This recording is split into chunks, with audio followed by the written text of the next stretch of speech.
Hello, my fellow people of the plant. Thanks for tuning in to another episode of the Cannabinoid Connect podcast, your favorite podcast that includes industry facing conversations with the industry's leading experts that aim to educate and inform the public regarding the plant's endless benefits. My guest today is Lital Shafir. She's the head of product at Leafreport. Hello, Lital. How are you?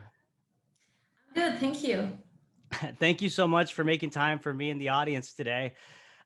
Really looking forward to talking to you about Leafreport and its super important job that it has with the lack of FDA consumer oversight for hemp and CBD products. So I know that Leafreport is focused on, proving the efficacy of these products, making sure that the labeling is correct, and really educating consumers. So before we dive into all that, Lital, let's allow the audience to get to know you a little bit and your background. So tell us a little bit about yourself and what brought you to the cannabis industry. Great. So I'm from Tel Aviv, Israel. I have a BA in economics and psychology and an MBA, both from Tel Aviv University. And I've been working in Leafreport for the past year as the head of product, which means I'm managing the entire site, like end to end. Before that, I also had some project management background, and I had background in managing a site in the travel industry, so that I worked with SEO, content, designs, and the technical parts as well. And that's actually how I got to manage the side of Leafreport.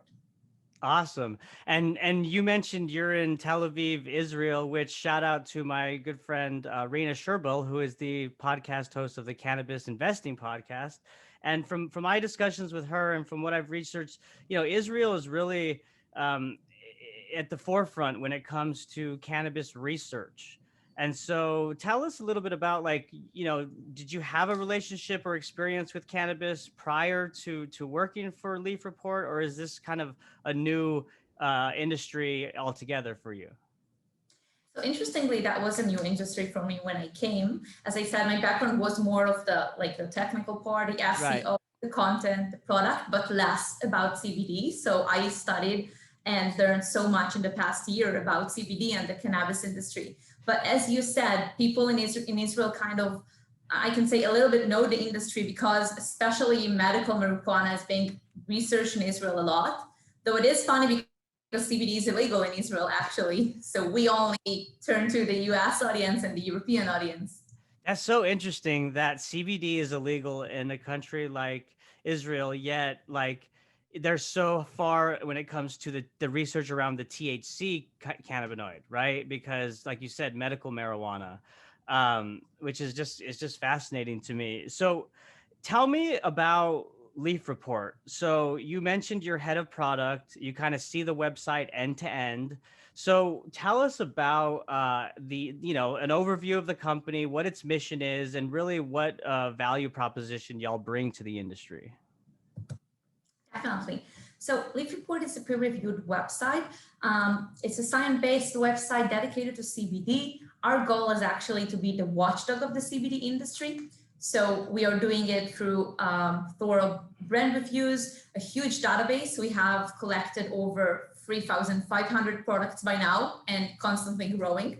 The information we collect includes all of the important information about the product and analysis of the lab reports. And we also score each and every product and brand accordingly. In addition to that, we have filter, pick, and comparison tools on our website. And we have a lot of content. So we have educational content, we have best lists, and we also have our original market reports, which in there we take things like the prices of the industry, accuracy or transparency report, and we are covering and publishing about problems in the industry. So our team is actually based in Tel Aviv, but we, as I said, target the US market especially, but we also have 6 other languages translated Leafreport to Spanish, German, Italian, and other European languages. So we also want to turn to the EU, but most of our brands are usually from the US. Got you. And just to set the stage for those listening and may not be as familiar as to why Leafreport services are so important, is because, like I mentioned at the beginning, the lack of FDA consumer oversight within the CBD market right now, right? Because there is no consumer oversight, and there's a lack of enforcement and regulation when it comes to some testing labs or extraction facilities, that there's become a lot of bad actors and snake oil that's entered the space. And so it's really hard to navigate through the landscape and understand what products are high quality versus those that aren't, right? Definitely. So you reached a point, like the major point that we're facing is that the industry, I mean, the farm bill is passed and it looks like you can buy CBD, so many brands are opening, but the industry is so unregulated. There are so many laws missing, and brands can like practically almost do whatever they want. As long as you contain less than 0.3% of THC, it's a CBD product, it comes from hemp, then it's okay. But actually, there is lack of lab results, there's lack of contaminants testing and other testing. So definitely there are many problems, and that's why we started seeing so many low quality products in the market and so many brands that are not transparent, that you don't know who is behind them and what are they doing. And that's why we decided we have to enter this industry and start covering, like checking for ourselves and also covering to other users and brands what is the situation. Yeah, no, absolutely. It's super important. And the education factor is huge for consumers, right? Because um, just understanding the efficacy of CBD or CBG or any of the other minor cannabinoids is important, but also like how to effectively shop for these products and knowing what to look for. And so before we jump into some of the key findings and interesting kind of stats that y'all have come across, you mentioned that the company is based in Israel, but your primary focus is in the U.S. So what does that relationship look like? Like, do you have labs and whatnot based in the U.S. that are testing these products and then reporting it back to your database in Tel Aviv because CBD is illegal in Israel, or how does that work? Yeah, that's a great question because it's quite complicated. So we have half of the team in Israel. It's the developer, the designer, content people. So we have, I don't want to say many, but some of the team is in Israel. But a lot of the team is kind of freelance writers, for example, freelance reviewers we are working with, mainly from the US. We also have European ones. And we also have a lab that we're working with. I have to say, just because, we're really objective and it's really our main idea that the lab is not, we don't have any connections with them. We don't earn money from them or anything like that. We just partner with them. It's a third party lab in order to do the reports as, as professional as possible and objective as possible. So of course, both the lab and all reviewers are stayed in the US so that we can ship products easily. And when we have EU brands, which are mostly from the UK, but we also have some others, then we have a European reviewer and he gets all the products from the EU. Got you. Okay, and let's expand on that a little more. So you talked about kind of the team, right, and kind of where they're situated and what role they play in this process. But let's talk about Leafreport's methodology in reporting overall and where the database originated from. Like how was this created? So we started by doing brand reviews. So we partnered with some brands and got products, like sample of products, just to have the ability to review them. And we started writing text, doing unboxing video, photos and stuff like that, giving score to each and every brand. And over time, we saw that we need to talk about the products and we need to have a database of products in order for us to score the brands really much better, because like what do you base your score on? So what we did was start to collect for each brand we review. We currently have over 160 brands on our website. We started collecting all of their products. So we have statisticians working with us. They're collecting the information, the ingredients, other supplements, flavors, anything the product offers, what other cannabinoids they have. We are analyzing the lab results. What are the prices? What are the prices per milligram of CBD? Because then you can compare them to other type of products. Of course, which product family, because we have capsules, tinctures, topicals, and many others. And we took all of this information and we did, I think, two major things. One of them was giving the user the ability to see this information much clearly because, for example, lab results are something that is really, really hard to read. Right. Common user enters brand website, it doesn't know where to find it. What does it mean? How can I read it?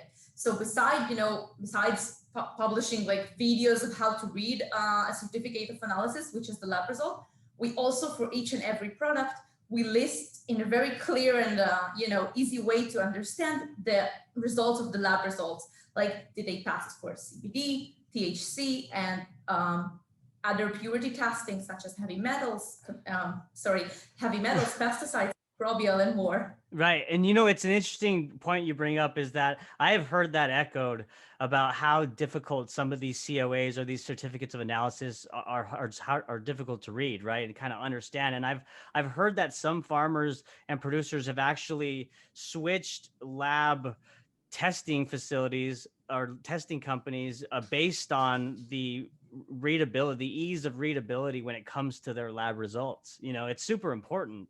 And the more visual that you can get, and I've been on y'all's website, and to your point, it really is very easy to understand. You have a lot of visual icons and things that just make it a lot easier than just looking at, like, say, a spreadsheet with columns and rows.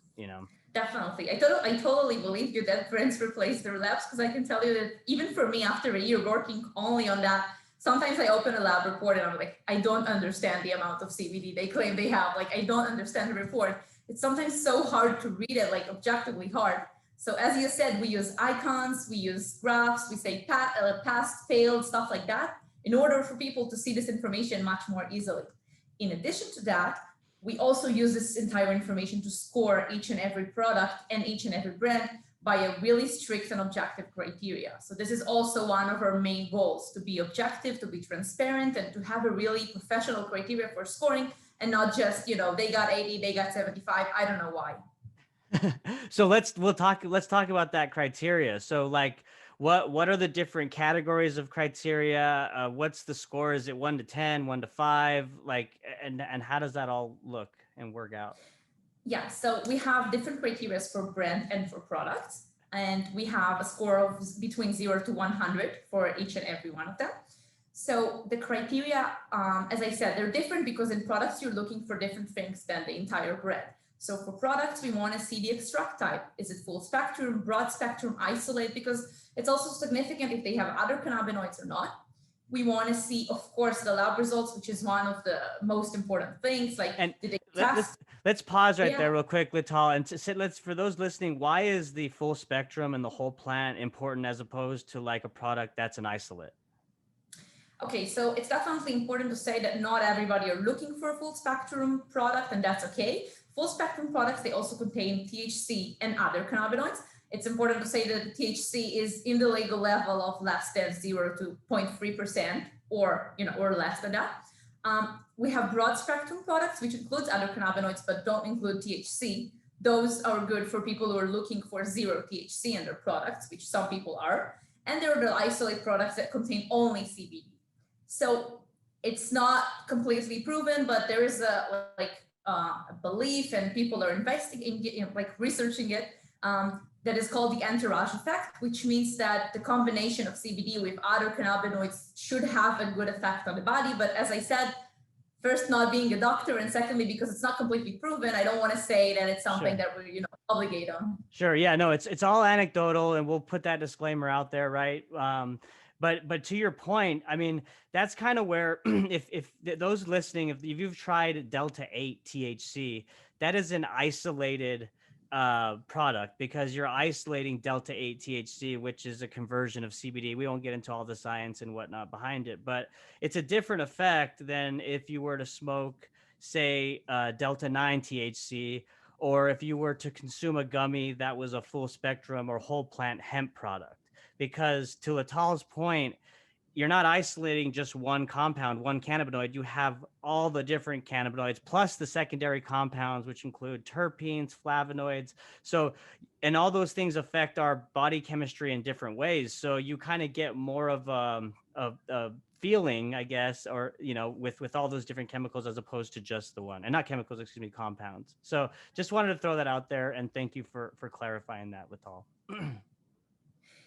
Yeah, no problem. So in addition to the extract type that we talked about, we also, of course, analyze the lab results. Did they test for this specific product? Did they pass the CBD levels? For us, passing the test means having a variance of 10% or less between the label and the result of the lab test that they did. So we are testing that. We are testing, did they test for purity testings, which means checking for contaminants. It's really important, heavy metals, microbial, pesticide. Many brands are not doing that because it's expensive. So we are also, of course, giving points to brands who did it. In addition to that, we check the hemp quality. Are they stating to be, organic, sustainable agriculture? Do they have a certificate organic that is USDA? And there's also an equivalent European one. Are they pesticides free as they claim about their hemp? So we check the hemp quality. This is more based on their claims, but of course, for them to put some badge on their website, it should be real. So we try to do our best evaluating it. And of course, the price, because price is also, I think, is an important factor for every user. In addition to that, we then review and score each and every brand on base of the results of all of their products. So what is the price range? What are the results, like the average results of the lab results? But in addition to that, in the brands, we check the variety of products, how many different types of products they offer, because there are so many. And we also check for the customer experience. So each reviewer always approaches the customer service. We check the response time, how helpful were they, shipping time and stuff like that. And all of that also goes into our score.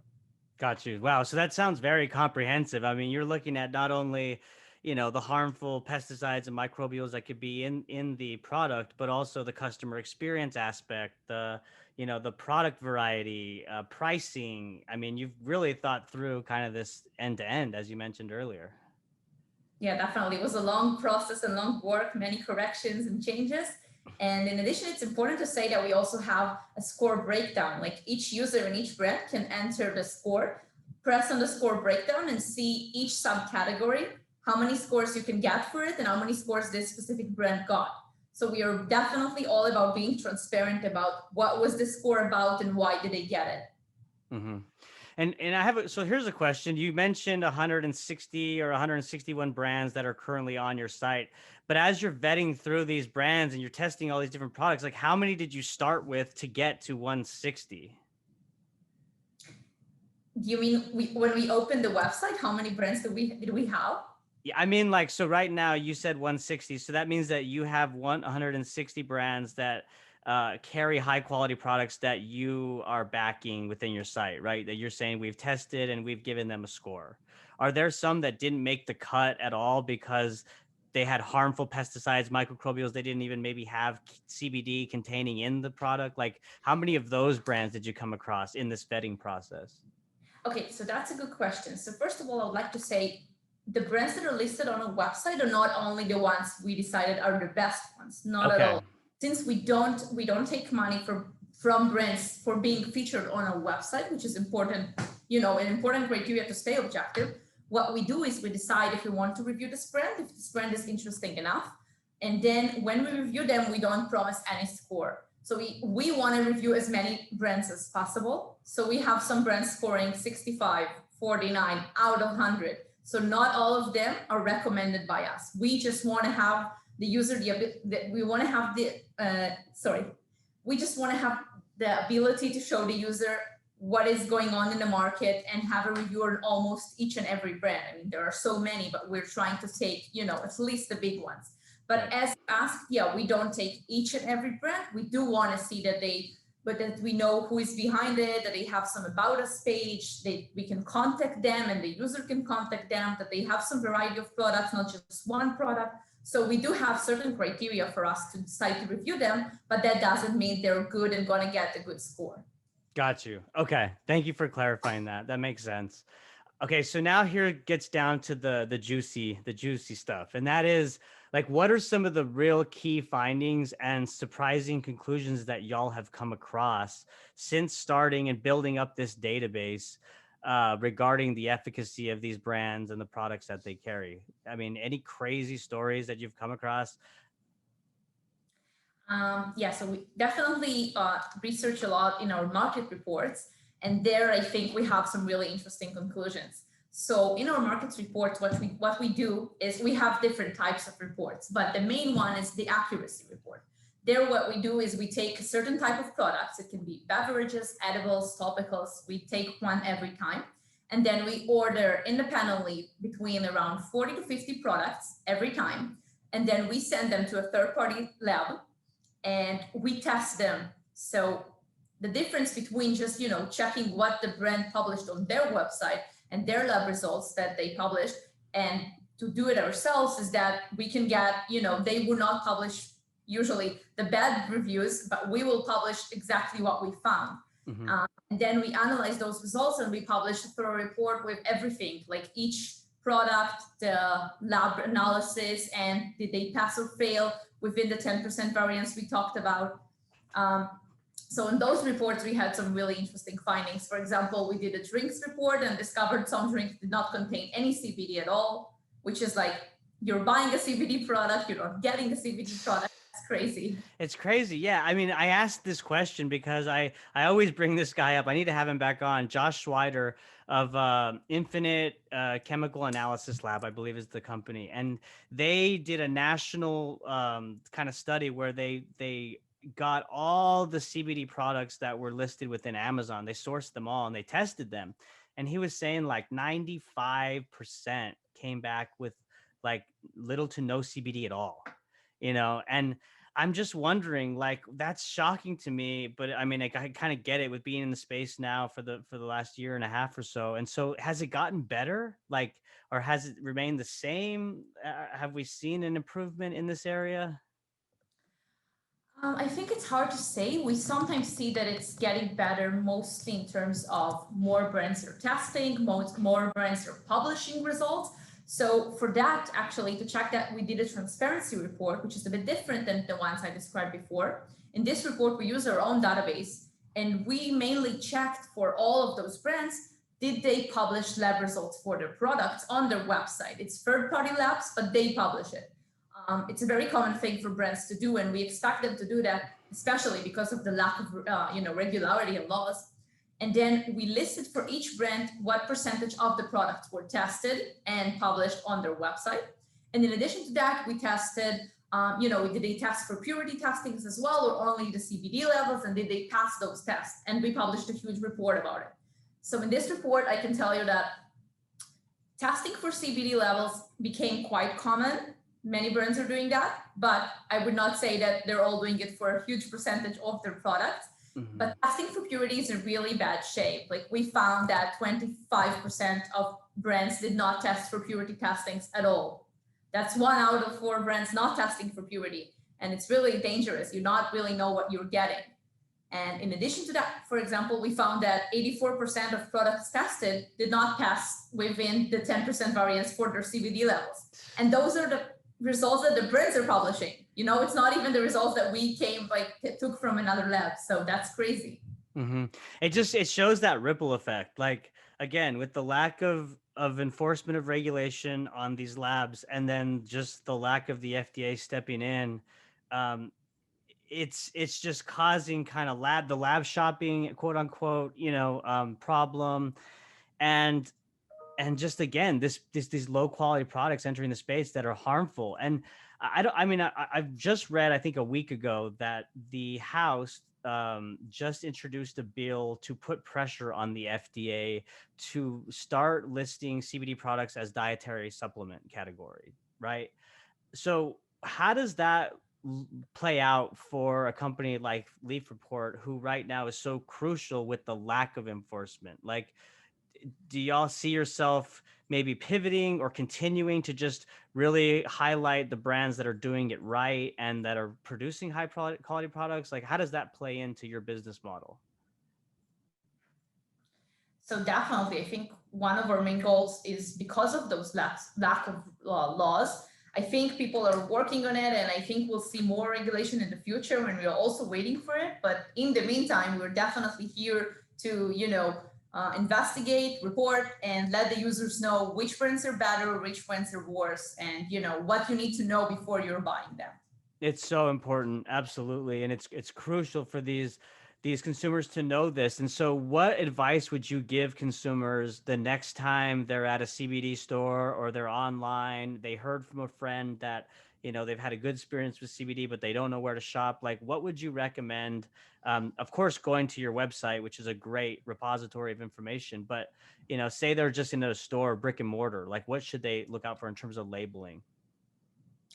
So definitely to check what's on the label, but I think the disadvantage of buying in a physical store is that you cannot check for third-party labs or anything like that, which is also very important. So I would say try to buy from the more reputable brands. But if you are online and you have the possibility to check that, I would definitely recommend any user, first of all, to know about the third-party lab results and how important they are. And secondly, definitely to check them before buying. So you can check the product you're interested in, check the third-party lab results. What are the CBD levels? Did they test for contaminants? If it's, for example, a full spectrum or a broad spectrum product, did they actually found other cannabinoids? Because sometimes it happens that they don't find other cannabinoids and then they just state it to be broad or full spectrum. So I would definitely tell them to check that. And in addition to that, as you said, check for websites who are reviewing them. It can be a Leafreport, but it can also be user reviews. It's really important. There are many user reviews out there, and you have to check for them before you're buying it. Just buy from a brand you come to trust and not just any brand out there. Would you say that it's a red flag if you come across a product that at this point in 2021 does not have a QR code that links to their COA? Definitely. That's a great question. So, first of all, I think it's important to explain, and I'm not sure all users know. Some brands are publishing lab results, but they're publishing lab results only for one sample of each product. That's also not good enough. We want them to test each and every batch of products. So, the more professional brands are actually checking each and every batch. And then when you receive the products, you can scan, as you said, a QR code or enter a lot number you found on the product, and then enter your specific product lab results, which is much better. So definitely we treat it differently if they have a QR code or a lot number, but I will say that some brands are using it and then only if you order the product, you can scan it and receive the results, which is not that good because I would prefer a brand that allows the user to see the results even before buying. So a QR code is really important, but don't block users who didn't buy to see the results. Right. Is there a recommended like frequency? You mentioned the batch, and that's new to me, but I think that's great because, like you said, each batch could kind of contain different levels of the cannabinoids and whatnot. So just doing your due diligence that way is amazing. Is there a recommended frequency of when these companies should update their COAs? Like, should it be by quarter, by month? What are you seeing? So as I said, I think the batch is the most important thing. Okay. And maybe others can suggest another thing, but I think it's if you test each and every batch, then you can know that the results are updated, they're relevant, and then you can definitely trust it more than just a regular general result. Got you. Okay. And so what other market reports has Leafreport conducted? Like, I think I read something about an independent testing of CBD beverages. So what did y'all find within that space? Yeah, so the CBD beverage was the one I mentioned earlier because actually some brands did not contain, like some drinks did not contain any any CBD, sorry, at all. In this report, we tested 22 CBD products, and there was like different brands, larger and smaller brands, but well known. And the results were quite surprising. I think CBD drinks have a lot of problems in them. So only four products actually passed the test, meaning having a variance of 10% or less. And even if you're not passing the test on Leafreport, then you have an option to get a B, a C, or an F. So B means that you had up to 20% variance between the label and the lab results. C means that you had up to 30%. F means that you had more than 30% difference. So I can say that 59% of the beverages we tested like scored an F, which is terrible. So that was one Wow. of the most problematic reports that we had. Yeah. That is interesting. I mean, so it doesn't surprise me about how you said like a lot of these products didn't even contain CBD in them because that's the scenario we just talked about with the Amazon pooling of products there. But I would also imagine because companies and brands are still trying to figure out the hemp infused beverage space that the emulsification is another issue, right? Of the cannabinoids probably getting stuck to the inside of the can, the aluminum, and not mixing well. So I'm sure, like you said, there's just probably tons of variables in that space, probably just because it's still new and people are figuring it out.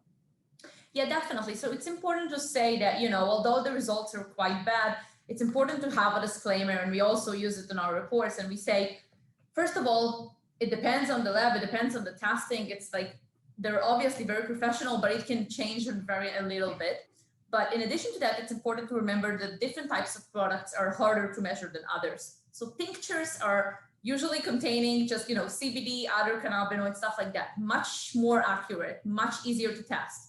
Drinks, as you said, the drinks contain many other ingredients, and then the CBD can really stuck to the corners. It's kind of harder to test them, so it's also harder to be accurate in them. In addition to that, topicals and edibles, they contain so many other ingredients that it's quite hard to be really accurate with the CBD level. So I have to give them that.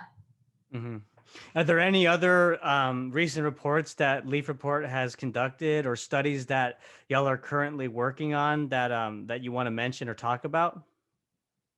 Definitely. So we talked about the transparency report and more like, different accuracy reports we've done, but we also have another type, which is pricing report.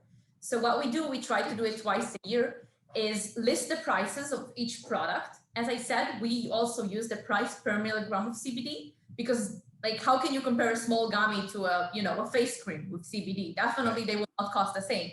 So we use the price per milligram CBD, and then we divide the prices into three grades, A, B, and C. So each product gets a grade according to, the average of the industry that we find.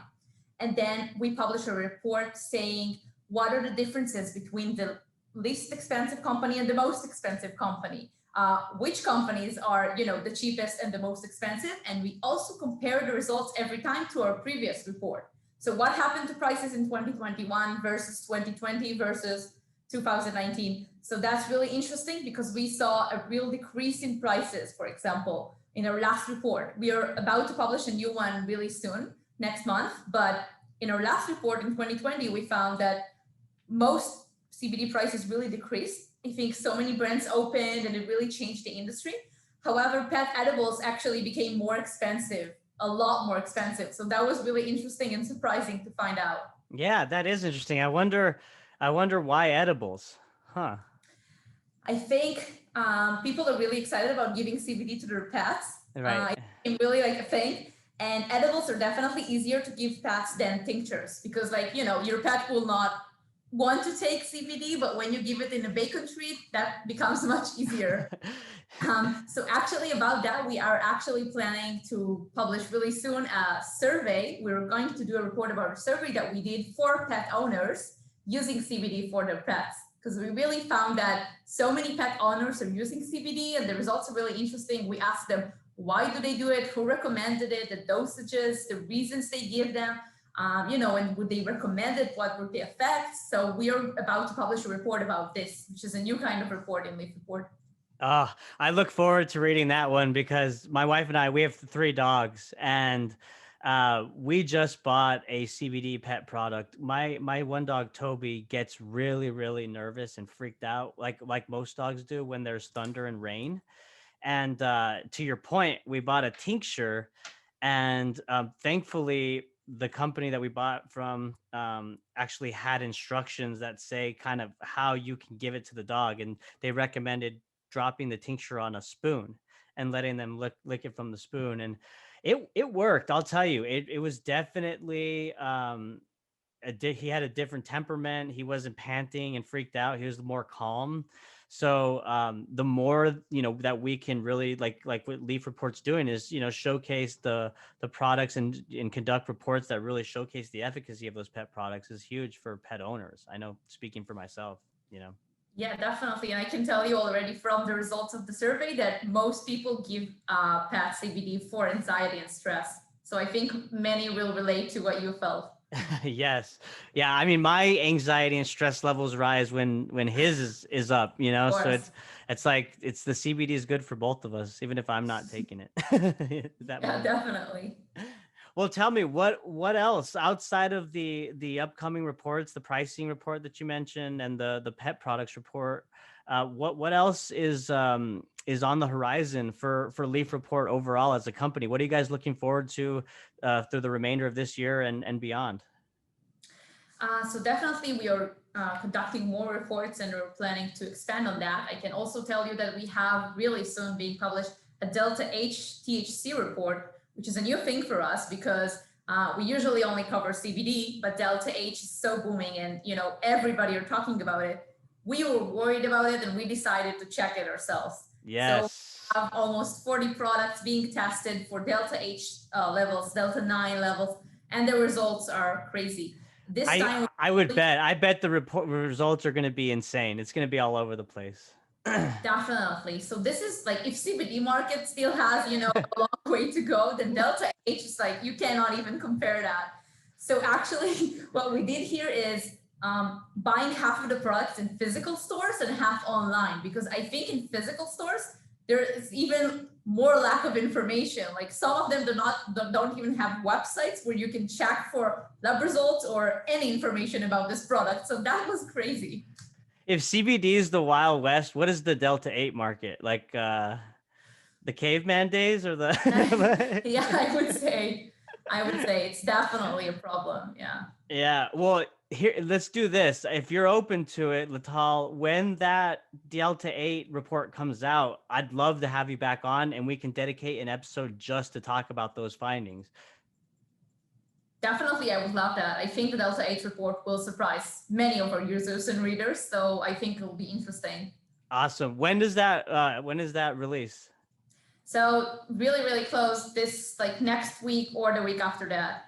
Okay. All right. So it's So soon, but definitely this month. yeah. All right. Well, perfect. Well, I'll look out for it and then I'll get with you and hopefully we can schedule something because I know that the audience will get a lot of insights out of that. To your point, Delta has just been trending all over the place and it's super important for these consumers to know what's in it, because it's Definitely. crazy, right? Yeah. So, Yeah. is there anything else that you want to discuss or talk about before we wrap up that's top of mind for you or the company? So I would just like to say that in addition to that, we also attend conferences, mainly in the US, but also in Europe. And we try in every conference to also visit brands in their facilities. So that's something we did several times. And we are also, some of the team is arriving next week and is going to interview other brands. So we're visiting their facilities, we're doing a video interview, we're questioning them, asking them also the hard questions about why are there so many problems, what do you think about Delta H, stuff like that are becoming really interesting.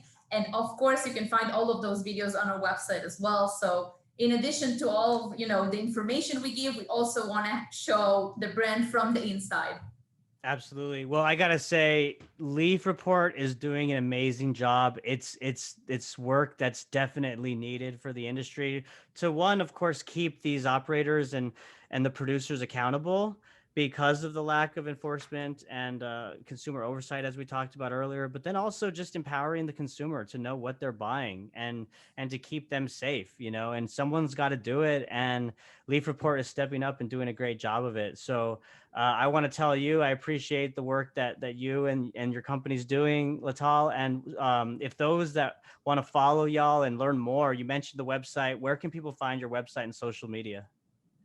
So we have Facebook, Twitter, Instagram, and YouTube. People can search for Leafreport and they can find us on all of those. We update about new reports and everything that is important to know. Awesome. Well, hey, thank you so much for your time and the insights. I got a lot out of this discussion.